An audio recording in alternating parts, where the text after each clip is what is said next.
এই ভিডিওটা শুরু করছি যারা বি1 পরীক্ষা দিতে চায় তাদের জন্য। তো আহ বি1 পরীক্ষা দিতে গেলে আহ, আমি সাউন্ডটা চেক করে নিচ্ছি। আজকের ভিডিওটা বি1 পরীক্ষার্থীদের জন্য। তো বি1 পরীক্ষা দিতে গেলে সবাই যেই কনফিউশন গুলো থাকে যে আমাদের প্রচুর গ্রামার সেকশন থাকে, আকুজাটিভ, দাটিভ, ডেয়ার ডি ডাস, জেনেটিভ।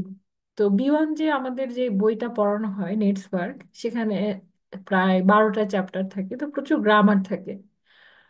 তো পরীক্ষার আগে আসলে প্রিপারেশনটা কেমন নেওয়া উচিত সেটা নিয়ে আমি আজকে আলোচনা করব। তো আমি যেহেতু টেলক থেকে পরীক্ষা দিয়েছি, এজন্য আমি টেলকের ফরম্যাটটা প্রথমে দেখাবো, তারপরে আমি গোথেটা দেখাবো। কারণ বাংলাদেশ থেকে আমি যতদূর জানি যে টেল থেকে পরীক্ষা দেওয়া যায় না, শুধুমাত্র গোথে থেকে পরীক্ষা দেওয়া যায়।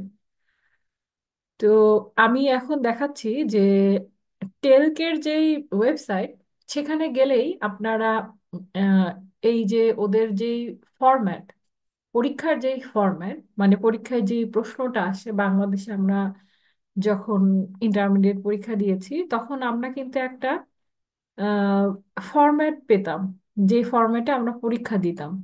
তো এখানেও ওই ধরনের আমাদের কিছু গোল্লা ভরাট করতে হয়। তো এইটা বেসিক্যালি, আমি একটু দ্রুত নিয়ে গেলাম ওভারঅল দেখানোর জন্য, এটা বেসিক্যালি একটা মডেল টেস্টের এক্সাক্ট কোশ্চেন, যেই প্রশ্নটা আপনাদের পরীক্ষায় আসবে, প্যাটার্ন পুরোপুরি। তো এই হচ্ছে আমাদের সেই পরীক্ষার যে উত্তরপত্র। এই উত্তরপত্রটা আসলে একবার দুইবার পরীক্ষার হলে যাওয়ার আগে একটু দেখে নেওয়া ভালো।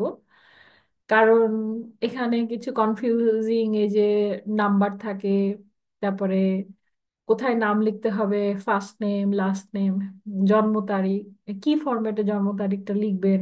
হ্যাঁ, এখানে প্রথমে জন্ম সাল লিখতে হবে, তারপরে লিখতে হবে জন্ম তারিখ, তারপরে হচ্ছে মাস।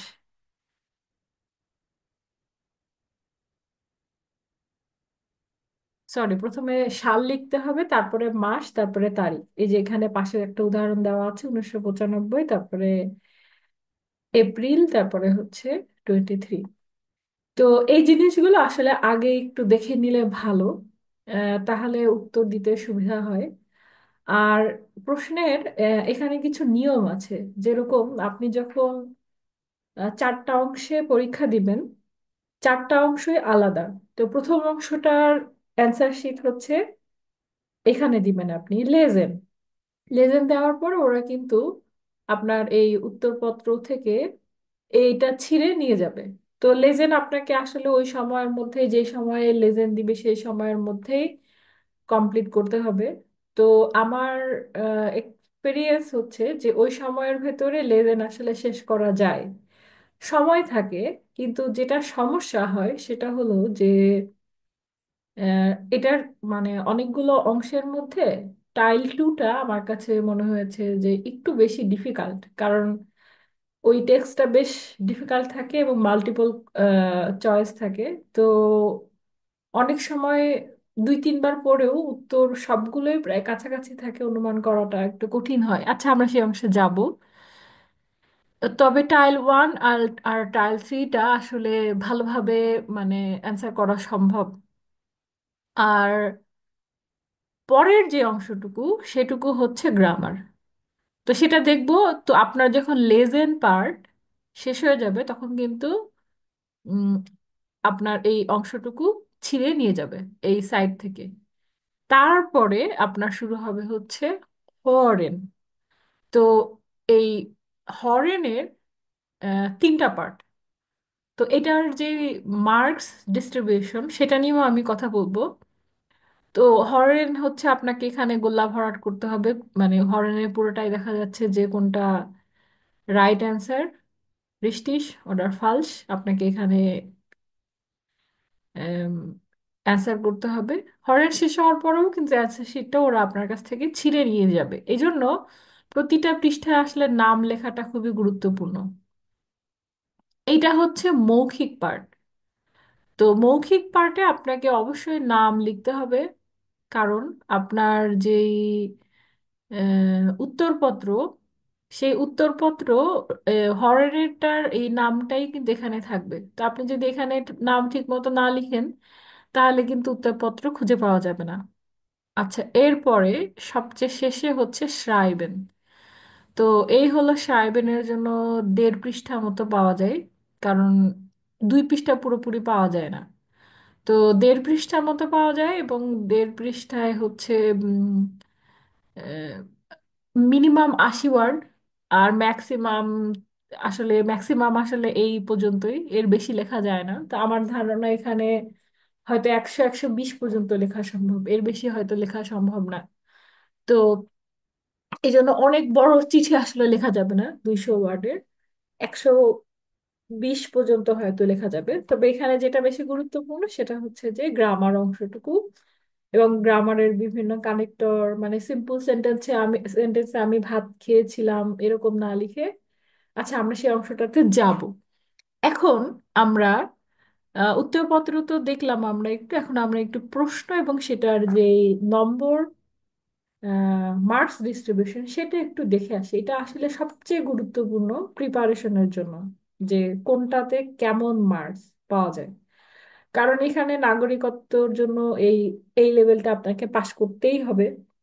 তো যেটা হচ্ছে এখানকার ক্রাইটেরিয়া, এটা পাশ করতে হয়, এবং আইনবুর্গুডুম টেস্ট একটা হয়, সেটাও জার্মান ভাষায়, সেটাও পাশ করতে হয়। তো যাই হোক, আমি এখন চলে যাচ্ছি আমাদের যেই মার্কস ডিস্ট্রিবিউশন সেই পেজে। তো এই হলো আমাদের মার্কস ডিস্ট্রিবিউশন, আমি একটু বড় করে দিই। তো প্রথম হচ্ছে আমাদের টাইল 1, আমাদের 4টা অংশ। এখন একটু মনোযোগ দিয়ে শুনবেন, এইটা হচ্ছে সবচেয়ে গুরুত্বপূর্ণ অংশ পুরো B1 এক্সামের জন্য। টাইল 1, টাইল 2, টাইল 3, এই তিনটাই হলো লেজেন।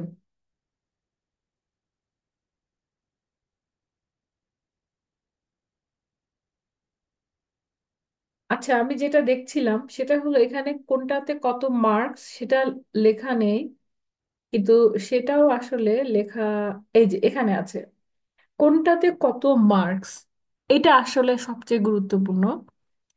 এখন আমাদের কিন্তু 4টা যে অংশ, লেজেন, স্প্রাখেন, হরেন, শ্রাইবেন। তো এই 4টা অংশের মধ্যে সবচেয়ে বেশি মার্ক কত, আপনারা কেউ কি জানেন? মানে অনুমান করতে পারেন বা বলতে পারবেন যে কোন অংশে সবচেয়ে বেশি মার্কস? তো সময় এবং মার্কস সবচেয়ে বেশি হচ্ছে লেজেনে। কারণ লেজেনে আপনার এখানে নম্বর হচ্ছে 75 + 30, আর হরেনে হচ্ছে টোটাল হচ্ছে 75, সাইবেনে হচ্ছে 45। তার মানে আপনার সাইবেনে কিন্তু হচ্ছে 15%, আর লেজেনে 25 + 10, মানে 35%। সো 35% কিন্তু চলে গেল হচ্ছে লেজেনে, হরেন হচ্ছে 25%, আর সাইবেনে হচ্ছে 75%। এই হলো টোটাল 75% হচ্ছে আম, মৌখিকের বাইরে। আর মূল লিখিতে আপনাদের যাবে হচ্ছে 25%। তো এই হলো টোটাল মার্কস ডিস্ট্রিবিউশন। এখন এই লেজেনের কিন্তু আবার 2টা পার্ট। একটা হচ্ছে 75 মার্কস, টাইল 1, টাইল 2, টাইল 3। আর এই এই স্প্রাখ বাউস্টাইনে যেটা, এটাতে হচ্ছে 30 নম্বর থাকে, 10%। এই অংশটুকু হচ্ছে গ্রামার। তার মানে গ্রামার আমরা যেটা বুঝতে পারলাম সেটা হচ্ছে যে টোটাল পরীক্ষার 10%। গ্রামার কিন্তু অনেক বেশি না, গ্রামার 10%, মানে যদিও মার্কস সব মিলে 30, কিন্তু এটা টোটাল পরীক্ষার হচ্ছে 10% হচ্ছে গ্রামার। তো যেটা সবচেয়ে বেশি জরুরি সেটা হচ্ছে প্রচুর ভোকাবুলারি। কারণ এই যে লেজেনের যে 75%, এখানে পাশ করতে হলে কিন্তু আপনাকে প্রচুর ভোকাবুলারি জানতে হবে। আর হরেনেরও 75, এইটাতেও পাশ করতে হলে আপনাকে প্রচুর ভোকাবুলারি জানতে হবে। কারণ ভোকাবুলারি অনেক বেশি না জানলে এই হরেন এবং লেজেরে পাশ করা খুবই কঠিন। সাইবেন কিন্তু মুখস্থ করে পাশ টাশ করে ফেলা যায়, যদি মানে কমন টপিক আসে। তো আমি আমার এক্সপিরিয়েন্স থেকে আমার মনে হয়েছে যে শ্রাইবেনটা খুব কঠিন আসে না, মোটামুটি শ্রাইবেন অংশটুকু ম্যানেজেবল। আর মুনলিশে তো সবাই টুকটাক জানে, কথা বলতে পারে, যারা কাজ করে বা যারা জার্মানিতে আছে, এটা সবাই একটু টুকটাক শিখে যায় মুনলিশে, কথা বলাটা মোটামুটি। কিন্তু সবচেয়ে টাফেস্ট পার্ট হচ্ছে লেজেন। লেজেনের এখন চলুন আমরা প্রশ্ন টাইল 1 এবং টাইল 3টা একটু দেখি যে কেমন। তো আমরা এই যে এখানে টাইমিংটাও দেখে নেই, যে লেজেনের পুরাটা সময় 60 + 30 মানে হচ্ছে 90 মিনিট, মানে আপনারা তো জানেন 1.5 ঘন্টা। 1.5 ঘন্টা আপনার লেজেন যাবে, মানে আপনার কিন্তু প্রচুর এনার্জি লাগবে এবং প্রচুর ভোকাবুলারি লাগবে, প্রচুর কনসেন্ট্রেশন লাগবে লেজেনে। এর পরের অংশ লেজেন শেষ হয়ে যাওয়ার পরেই সাথে সাথে শুরু হবে হরেন। তো হরেনের টাইল 1 এবং টাইল 3-তে একই রকম মার্ক।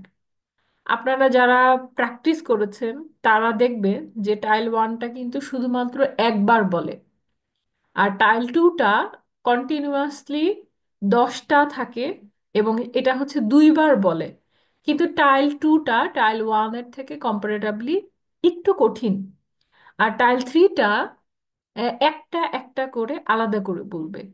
তো আপনারা যারা হরেনে মানে বেশি মার্কস তুলতে চান, আপনাদেরকে টাইল 1 এবং টাইল 3টা খুব ভালো করে টার্গেট করতে হবে। কারণ টাইল 2টা সবচেয়ে বেশি ডিফিকাল্ট, কিন্তু এটার মার্কস আবার হচ্ছে একটু কম। 10টায় হচ্ছে 25, মানে এটাতে আপনার একটাতে যদি 1 মার্ক হয়, এখানে দুইটাতে 1 মার্ক। তো টাইল 2টাতে একটা দুইটা মিস হয়ে যেতে পারে, তো সেটা নিয়ে আসলে আপসেট হওয়ার কিছু নাই। টাইল 1 এবং টাইল 3টা যদি সব খুবই ভালো হয়, 100% ফোকাস করা যায়, সেক্ষেত্রে কিন্তু হরেনের মার্কস অনেক বেশি আসবে। তো কারণ এই যে দেখেন যে 5টা 41 থেকে 45 25, আর এখানে 10টায় হচ্ছে 25 মার্ক। আচ্ছা, এখন আমরা একটু প্রশ্নের নমুনা দেখি। লেজেনের যেটা টাইল 1, সেটা হচ্ছে এক্স্যাক্টলি টেলকের পরীক্ষাতে এরকমই থাকবে। প্রথমে আপনাদের এরকম কিছু হেডিং থাকবে, A B C D E F G, এরকম যে পর্যন্ত কিছু হেডিং থাকবে। তো শুরুতেই প্রশ্ন পাওয়ার পরে আপনারা যদি পেন্সিল, পেন্সিল তো নিয়েই যেতে হবে, পেন্সিল দিয়ে সবচেয়ে ভালো পড়ার সময় সাথে সাথে একটু মার্ক করে ফেলা, যে কোনটা কিওয়ার্ড, যে কোনটা আপনার এখানে গুরুত্বপূর্ণ, সেটা আপনি কোন প্যারাগ্রাফের সাথে ম্যাচিং করবেন।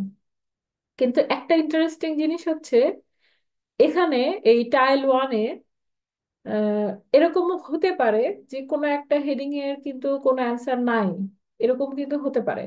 কারণ B1 পরীক্ষায় আপনার টাইল 3-তে বিশেষ করে আচ্ছা, এখানে শেষ করার পর আমি টাইল 2-তে যাই। এখানে এই যে হেডিং গুলো আপনি পড়বেন, সেখানে এই যে 1 2 3 4 5, এই এই 5টা যে প্যারাগ্রাফ, এটার সাথে আপনার এইখান থেকে হেডিং সবগুলো পড়ে ম্যাচিং করতে হবে যে কোনটার সাথে কোনটা যায়। তো এইটার জন্য আপনার আসলে ভোকাবুলারি জানাটা খুব জরুরি, কারণ ভোকাবুলারি খুব ভালো না হলে এই লেসেনের পার্ট শেষ করা যাবে না। আপনার যদি সময়ও থাকে তাহলেও কিন্তু আপনি ভোকাবুলারি, মানে যদি ভালো না থাকে তাহলে কিন্তু আপনি বুঝতে পারবেন না। এই জন্য যারা B1 পরীক্ষা দিতে চাচ্ছেন, সবচেয়ে জরুরি হচ্ছে লেজেনে মনোযোগ দেওয়া। এরপরে আমরা দেখছি যে টাইল 2টা কেমন। লেজেনের টাইল 1টা আসলে ম্যানেজেবল, এটা ম্যানেজ করা যায়। কিন্তু টাইল 2টা একটু ডিফিকাল্ট। টাইল 2টা এই মডেল টেস্টেও খুবই ডিফিকাল্ট। আহ, বেশ, এখানে এইটা একটু টাফ থাকে, এই এখানকার ভোকাবুলারি গুলো। তো ডিফিকাল্টের কারণ হচ্ছে এখানে প্রায় একই রকম বা কাছাকাছি মাল্টিপল চয়েস কোশ্চেন থাকে, এ বি সি। তো সেখান থেকে আসলে এক্স্যাক্টলি কোনটা বোঝাচ্ছে এটা খুব ভালো আন্ডারস্ট্যান্ডিং না হলে এক্স্যাক্ট মিনিং আসলে বোঝা যায় না। এই জন্য টাইল 2টা দিকে খুব বিশেষ মনোযোগ দেওয়া আসলে জরুরি। আর টাইল 3টা আসলে বেশ ইন্টারেস্টিং এবং এটা আমার মনে হয় ম্যানেজেবল। কিন্তু এখানে দুইটা জিনিস লক্ষ্য রাখা দরকার। একটা হচ্ছে, আমি একটু মার্ক করছি, পরীক্ষার হলে গেলে দেখবেন যে কখনো কখনো আহ, একটা দুইটার কোনো অ্যান্সার পাওয়া যাচ্ছে না, সেটা একটাও হতে পারে দুইটাও হতে পারে, যে কোনো অ্যান্সার পাওয়া যাচ্ছে না। তো সেখানে ওই আপনি যখন অ্যান্সার শিট ফিল আপ করবেন তখন এ বি সি ডি শেষ করে, মানে 18 19 20 20-র পরে গিয়ে একটা থাকবে হচ্ছে এক্স, মানে যেটাতে কোনো অ্যান্সার পাওয়া যায় নাই, তো সেখানে গিয়ে কিন্তু আপনাকে সেই গোল্লাটা ভরাট করতে হবে। আচ্ছা, এখন এরপরে এটা ম্যানেজেবল, টাইল 3টা আসলে ম্যানেজেবল। আপনারা যদি একটু চেষ্টা করেন যে কিভাবে টাইল 3টা করতে হবে তাহলে কিন্তু ম্যানেজেবল। তো আমি এখানে টাইল 3-এর একটা এক্সাম্পল আপনাদেরকে দেখাই। জি ময়েস্টেন মিট ফ্রয়েন্ডিন ইন einem Restaurant essen. Da das Wetter schön ist, möchten Sie gerne draußen sitzen. তো এখানে আপনাকে দুইটা জিনিস মার্ক করতে হবে। একটা হচ্ছে draußen sitzen। draußen sitzen এর মানে হচ্ছে, আপনি তো জানেন যে বাইরে বসতে চাচ্ছেন। এখন আপনি যদি draußen sitzen এর অর্থ যদি না জানেন তাহলে কিন্তু এটা ভুল হবে। আর আপনি কি চান? আপনি হচ্ছে আপনার আপনার একজন ফ্রেন্ডের সাথে আম, আপনি রেস্টুরেন্টে যাবেন এবং বাইরে খেতে যাচ্ছেন, এইটাই হচ্ছে এখানকার কি পয়েন্ট। এখন আমরা এখানে দেখি যে অনেকগুলো রেস্টুরেন্ট আছে। একটা হচ্ছে বং হং রেস্টুরেন্ট।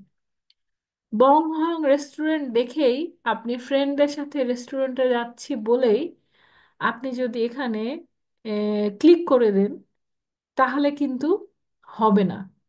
কারণ এখানে বংহং রেস্টুরেন্ট আপনি যদি একটু ভালো করে পড়বেন তাহলে দেখবেন যে এখানে সুম মিটনেমেন, আলে গেরিস্টে আউক সুম মিটনেমেন, মানে আপনার এখানে বসার কোনো জায়গা নেই। তাহলে রেস্টুরেন্টে ফ্রেন্ডের সাথে খেতে যাব দেখে যদি আপনি চট করে এখানে দিয়ে দেন তাহলে কিন্তু হবে না। এখন আপনার যেই বাইরে খেতে চাচ্ছেন সেটা আপনাকে খুঁজে বের করতে হবে। তো এখানে আমরা দেখতে পাচ্ছি যে আরেকটা রেস্টুরেন্ট, ইটালিয়ান রেস্টুরেন্ট, হাউস গেমাকটে নুডলস,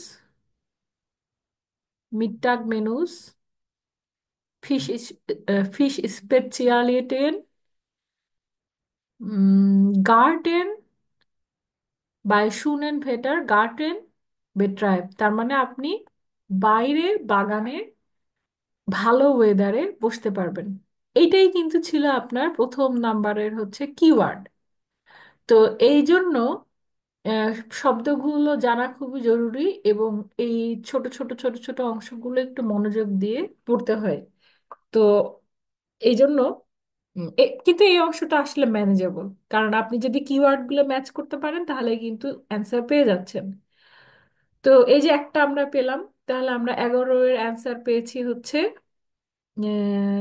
বি। ওকে, আমরা এখন পরের আরো একটা দেখি। সেটা হচ্ছে Sie möchten heute nicht selbst kochen, sondern lieber ein warmes Essen kaufen und mit nach Hause nehmen. আপনার আজকে রান্না করতে ভালো লাগছে না। আপনি বিকল্প হিসেবে কি চাচ্ছেন? আপনি গরম খাবার কিনে বাসায় নিয়ে যেতে চাচ্ছেন। ভার্মেস এসেন কাউফেন মিট নাক হাউসে নেমেন, বাসায় নিয়ে যেতে যাচ্ছেন। এখন এই যে আপনি যে ভার্মেস এসেন খাবেন এবং নাক হাউসে নিতে যাচ্ছেন, এই কিওয়ার্ডটাই আপনি হচ্ছে ম্যাচিং করবেন এই যে পরের পেজে বিজ্ঞাপন দেওয়া আছে, আমরা যেটা প্রথমে পড়েছিলাম যে এরা এশিয়া এশিয়াটিসে স্পেশাল খাবার রান্না করে এবং সেটাকে হচ্ছে আপনার আম, বাসায় নিয়ে যাওয়া যাবে, সুম মিট নেমেন। তো এদের হচ্ছে এই হোম সার্ভিস আছে, সব রেস্টুরেন্টে কিন্তু হোম সার্ভিস থাকে না। তো তাহলে আপনার কিন্তু এটার সাথে এটা ম্যাচ করলো, নাম্বার এ। তাহলে আপনার 13 এর অ্যান্সার হচ্ছে নাম্বার এ। এটা আপনি সাথে সাথে এখানে এবং ওই অ্যান্সার শিটে আপনি হচ্ছে মার্ক করে ফেলবেন। তো টাইল থ্রিটা কিন্তু আসলে ম্যানেজেবল। সরি, 12-র সাথে আপনি হচ্ছে অ্যান্সারটা মার্ক করবেন। টাইল থ্রিটা কিন্তু ম্যানেজেবল আমার কাছে মনে হয়, যদি আপনি ভোকাবুলারিটা একটু জানেন, টাইল থ্রিটা ম্যানেজেবল। এখন আহ, আপনার এখানে কিন্তু 25 25 25 75 মার্কস গেল। এখন আপনার যে গ্রামার, আমরা সারাক্ষণ গ্রামার গ্রামার নিয়ে যে ভয়ে ভয়ে থাকি যে অ্যাকুজাটিভ দাটিভ বি1 পরীক্ষা, হ্যাঁ কিভাবে দিব। তো গ্রামারের অংশটুকু কিন্তু মার্কস একটু কম। তো এখানে আপনি এই যে দেখতে পাচ্ছেন যে স্প্রাউট বাইস্টানেতে আপনার হচ্ছে এই যে গ্রামার, আপনার এখানে আকুজাটিভ দাটিভ আছে, আইন আইনে, আয়নার, মাইন্ড মাইনে, হ্যাঁ মাইনার কোনটা হবে এখানে দাটিভটা, এটা আপনাকে হচ্ছে একটু ভালো করে জানতে হবে। আচ্ছা, এরপরে এই যে এইটা দেখেন, সেটা হচ্ছে যে বি1 লেভেলের যে কানেক্টর গুলো আছে, কনজাংশন যেটাকে ইংরেজিতে আমরা বলি কনজাংশন, কানেক্টর, এই এইগুলো আপনাকে একটু জানতে হবে। কারণ দেখেন যে এখানে কিন্তু একটা আছে এই যে কনজাংশন কানেক্টর, একটা হচ্ছে আকুজাটিভ ডাটিভ, একটা না আকুজাটিভ ডাটিভ থেকে আপনার বেশ কিছু আছে, এই যে এক দুই, তারপরে এটা কিন্তু একটু বেসিক, মানে টপ 100 ভার্বের মধ্যে কিন্তু আপনার চলে আসবে যে পার্টিসিপস হয়, ইস হাবে গেগেছেন, ইস হাবে গেলার্নড। হ্যাঁ, এখন আপনার এখানে দেখতে হবে যে কোন ফর্মটা এখানে বসবে। তো টপ 100 ভার্বের মধ্যে কিন্তু আপনি এইখান থেকে একটা পেয়ে যাবেন। আর আকুজাটিভ ডাটিভের যে প্রোনোমেনন, সেখান থেকে ডিআর হবে নাকি ইনেন হবে নাকি উনস হবে, এখান থেকে আপনি কিন্তু একটা পেয়ে যাবেন। তারপরে হচ্ছে ইস বিন হবে নাকি ইস হাবে হবে, এখান থেকে একটা পাবেন। আর আপনি যদি আকুজাটিভ ডাটিভটা জানেন, সেখানে কিন্তু এই যে আইনে হবে নাকি আইনেন হবে, সেটাও একটু পাবেন। তার মানে আকুজাটিভ ডাটিভটা কিন্তু গুরুত্বপূর্ণ। আর এইখানে আপনার হচ্ছে প্রিপোজিশন, প্রিপোজিশন কি বিস নাকি ইন নাকি নাক, তার মানে এইখানের পুরোটাই কিন্তু আপনি দেখতে পাচ্ছেন যে প্রিপোজিশন। আবার ডেন, জোনডান, এটাও হচ্ছে আপনার কানেক্টর। তো এইটা গেল হচ্ছে টাইল 1। এইটাও এরকমই ইমেল আসবে পরীক্ষাতে, এটাও ম্যানেজেবল, কিন্তু আমার কাছে মনে হয়েছে যে এইটা একটু ডিফিকাল্ট। আমার আমার জন্য মনে হয়েছিল যে এই অংশটুকু একটু ডিফিকাল্ট। কারণ দা, দাফুর, দামালস, দামিদ এগুলোর অর্থ খুবই কাছাকাছি। তো কোনটা যে কোথায় হবে, এইটা আসলে রুলস গুলো খুব ভালো করে না জানলে অনেক সময় শুধু রুলস না, মানে আপনার এখানে যে শব্দগুলো, হ্যাঁ সেটার সাথে আসলে প্রচুর চিঠি এই ধরনের পড়লে আপনি অনুমান করতে পারবেন যেখানে কোনটা হতে পারে, সেটা অনুমান করাটা আসলে সহজ হয়। আমরা একটা দেখি, Bitte schreiben Sie uns so bald wie möglich, dash, wir uns bald entscheiden können. Außerdem waren wir Ihnen sehr, dash, wenn Sie eins, einige Prospekte oder Bilder Ihrer Pension sowie der Umgebung zu senden würden. এখন আমাদের এখানে ABCD থেকে অনেকগুলো শব্দ দেওয়া আছে। তো এখান থেকে আপনাকে বাছাই করে এখানে অ্যান্সার বসাতে হবে।